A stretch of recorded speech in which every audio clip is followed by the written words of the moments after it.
नमस्ते प्रणाम, कैसे मानी आप सब। हमारे आप सब भाई भोजपुरी गीतकार संजय सराबी और आज RGR रिकॉर्डिंग स्टूडियो में सुपरस्टार सकल बलमुआ जी, सकल बलमुआ भैया आए हुए हैं। बोलिए। नमस्कार दोस्तों, हम सकल बलमुआ सब लोग के गोर छू के गोर लगाता। आज बहुत खुशी के बात बा कि RGR recording studio Motipur Saraiya road जिला मुजफ्फरपुर में हमारे संजय सराबी भाई का स्टूडियो है।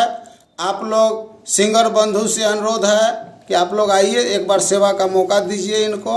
इनका गाना लिखा हुआ संजय सराबी भाई के अभी लिखा हुआ गाना एगो हिट हुआ है, सकल बलमुआ के टोपी से ढोरी तोप छौरी। हाँ, अभी 2024 में एकदम गर्दा के बज रहा है। आप सब खूब एंजॉय कर रहे हैं लगन में, बारात में।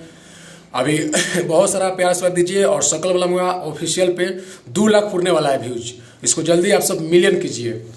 और इनका जो है कि लिखा हुआ गाना बहुत बड़े बड़े स्टार लोग भी गाए हैं, आप लोग आशीर्वाद प्यार दिए हैं।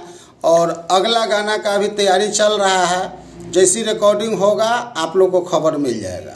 हाँ, फिर हम लोग अभी सीक्रेट बात है, अभी बहुत सारा गाना हम लोग किए हैं और आगे आपको बताएंगे, बहुत जल्द बताएंगे। और आप लोग सकल बलमुआ फेसबुक पेज को भी बहुत फॉलोवर दे दिए हैं। सकल बलमुआ इंस्टाग्राम जो है उस पर भी आप लोग बहुत फॉलो कर रहे हैं, वीडियो देख रहे हैं, सारा आशीर्वाद दीजिए। सारा वीडियो को वायरल कर रहे हैं बस।